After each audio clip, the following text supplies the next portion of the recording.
أجمعين. So in the beginning of guidance, we are talking about the, of course, we're in the section concerning the sins of the heart. In the previous section, we talked about avoiding internal sins and how these internal sins are often really more devastating than even external sins, right? And what we want to highlight with the internal sins is that, especially in this day and age, a lot of people don't even think it's a sin. Like a person maybe walking around with pride, maybe looking down upon other Muslims or other human beings. I'm better than him or her and this and that. You have a lot of this, Muslim community as well. You know, my lineage is better than him. My tribe is better than his tribe. My country is better than his country. My skin is this color, his skin or his color is that color, my color is this color. All sorts of things like this. This is what we call arrogance. And the sad thing is, a lot of people don't even know that it's haram. So what's basically happening? You're doing something haram, and you're not even concerned with it. And when that happens, like when you have any disease that you don't know it's a disease, it just grows, it festers, it gets worse and worse and worse. Right? So we can see the major calamity that happens when people turn away from studying themselves and study and knowing how to cure themselves and focusing on the heart. This is a major calamity. And we live in a world today that celebrates arrogance, celebrates hubris.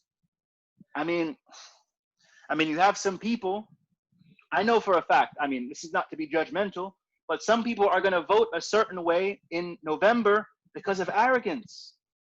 Because of not because of anything substantial or anything of any substance or even principle, much less. They're going to vote based on arrogance. And it's something that in the media, you're encouraged to celebrate. We're better than them. We're better than the Chinese, and we have to show them and put it in their face. We're better than that country, right? We're better than them, and we're the best, and so on and so forth. This is how they're going to vote.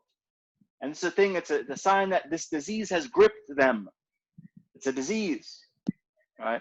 It's not to be judgmental, but it's just meant to be real with who we are and our human condition, right? It's also, we want to be clear here. We're not judgmental while we observe these things. We don't assume to say, okay, these people are going to hellfire. We don't say that. Even though a person's state might be a certain way now, Allah can transform them at any point in the future. So it's not cool, it's not appropriate to say, oh, these people are damned to hell or they're going to hell. No. Or these people are cursed. No. We don't curse. We don't say that. We don't do that.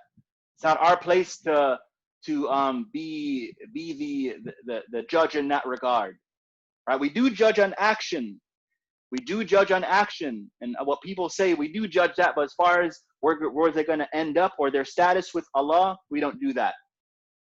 This is a nuanced sort of differentiation. You may judge a person's action, like a person does arrogant things or say arrogant things. You can say, well, that person has issues in that regard. But in terms of what's really, really deep inside their heart and what they want to be and who they want to be and their end with Allah, this is something between them and their Lord. So it's a nuanced sort of difference. It's a nuanced sort of thing, but it's very, very important. Because people go to extremes. There are a group of even some Muslims, they say today, oh, don't judge me, bro, or I can't judge him. But wait a second, if that person is doing bad things, then they should be held accountable. You can't say, oh, don't judge me, but you're stealing money. Don't judge me. You can't do that, right? You know, that person, whatever, any corrupt thing that's done in the earth, you can't say, oh, don't judge him, no. Can't do that. It's not appropriate. The same exact time, you can't say, okay, that person stole money, so Allah is going to take him to hellfire, right? You can't say that as well. So we have to avoid extremes. We're a ummah that's wasata, balanced nation, right? Balanced nation, proper methodology, proper way of seeing the heavens and the earth and everything in it. Proper methodology, critically important. Okay, so here Imam al-Ghazali, he's highlighting the danger of these diseases in the heart and that they have to also be rectified. Just as if you had like a cancer, right? A cancer, lung cancer, or whatever other cancer. It's a cancer, it needs treatment. Similar, these cancers but they're invisible, so people often don't pay attention to them. Right? We live in an age where we want to deny that which is unseen. right? Unfortunately. Um, the thing is, though, on the day of judgment, it's a small note, all these diseases and all the things that people sort of kept hidden all become apparent on the day of judgment. Inshallah, we're going to talk about that next week. We talk about Maliki Yawmiddin. What's this Yawmiddin? What's this day of judgment? What is that about? Right? What, why? Every page in the Quran talks about the day of judgment. Right? So this is on that day. Every Yawma Tubla Sarair. All the secrets, all the things that were hidden become apparent. There's no unseen anymore. Everything is apparent. Everything is apparent. So for example, some people are snakes. Some people will, snake, like a snake being backstabber, sneaky, right? On the day of judgment, where maybe some of us will be surprised to see maybe people who are close with us, people who we thought were stand-up guys, but they come back in the form of snakes. So everything on the day of judgment, that what you kept inside yourself will be made apparent on the day of judgment, right? So it'll be seen that some people were snakes or scorpions or wolves, right? Some people, they'll show up in their true form. In any case, so continuing on, we won't take too much more time, inshallah. I know we've gone on a long time. Imam al-Ghazali, he continues, this then represents a small portion of the outward understanding of consciousness of Allah, and it is the beginning of guidance. So if you have tested yourself regarding it and yourself has complied, then continue on to the revival of the religious sciences to learn the method of attaining the inner aspect of consciousness of Allah. So Imam al-Ghazali, he's saying that this is the beginning of guidance, and that if you are studying this book and that you find that, okay, it's making sense, it's clicking, things are turning over meaning like it's working, right? It's something that it's changing you. It's something that's changing the way that you're thinking. And if you get to a point where you feel like you've mastered the material and you've internalized the material, then move on to the Ihya Ulumuddin, the revivification of the Islamic sciences. He continues, when the innermost aspect of your heart becomes infused with the consciousness of Allah, it is then that the veils between you and your Lord will be lifted. The lights of gnosis will be revealed to you. The springs of wisdom will burst forth from your heart. The secrets of the heavenly and the earthly dominions will be made clear to you. So these are the dominion. That's also another word we can use for alam, the dominions. So we have heavenly dominions, right, and earthly dominions, celestial dominions, terrestrial dominions, right? In all these words, they are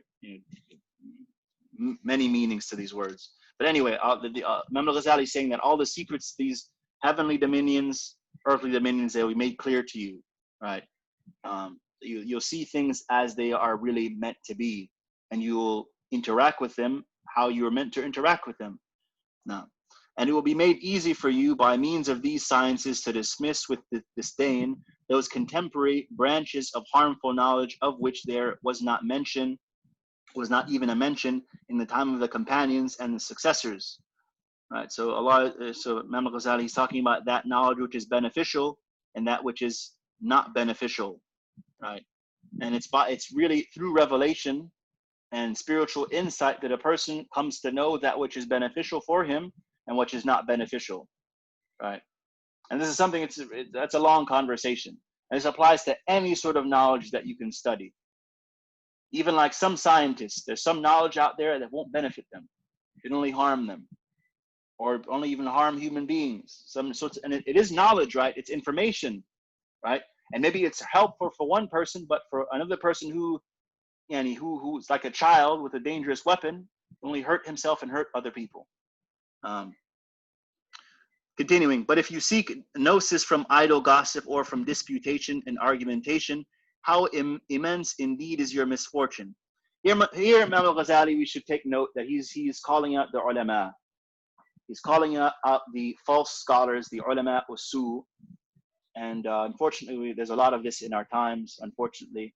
A lot of ulama usu, a lot of scholars who have bad intentions, right? And this is something that I hate to talk about it because it's something We want to trust our ulama. We want to love and interact with this knowledge in our ulama in the best sort of way. But when people go past bounds, or when they violate things, or when they do things that betrays trust, then there has to be accountability. And this is important. Imam al-Ghazali, he's calling them out there, these ulama who go against all accountability, and they're really traitors to the Islamic nation. And unfortunately, this is a lot. And some of you who are from the East, you can see this is on display.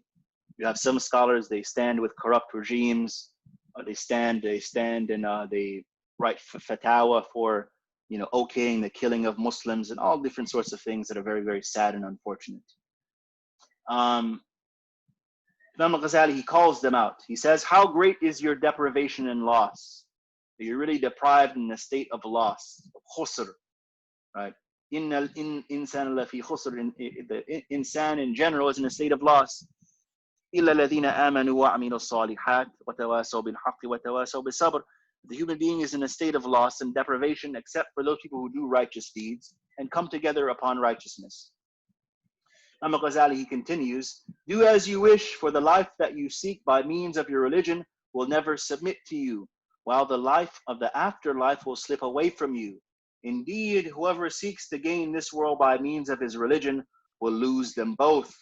Yet whoever gives up this world for his religion will profit from them both. Very, very insightful words here and direct from Imam al-Ghazali.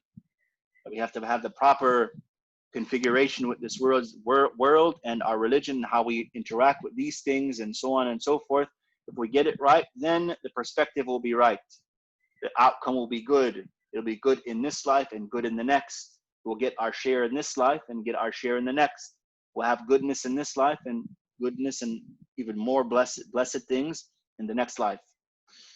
Imam al-Ghazali, he says, this is a summary of the guidance you need to reach the beginning of the path in your interaction with Allah, mighty and majestic subhanahu wa ta'ala, by carrying out his commands and avoiding that which he has prohibited. We will not now draw your attention to a short summary of good manners so you can take yourself to account in your relationship with the slaves of Allah subhanahu wa ta'ala and your companionship with them in this life. So Imam al-Ghazali, the next section, inshallah, we'll stop here, but the next section he talks about adab al-suhbah, or the adab of how we should interact with other people and how we can interact with them securely in ways that will benefit us and not be sources of loss for us in this life and the next. All right, so this is the end of this section, inshallah. Next week we will open up with part 3, al-qism al-thalith, inshallah ta'ala. So we'll end here, suffice with this amount. If we have any questions, we can take those now. If we don't, inshallah, we'll suffice with this. وآخر دعوانا أن الحمد لله رب العالمين.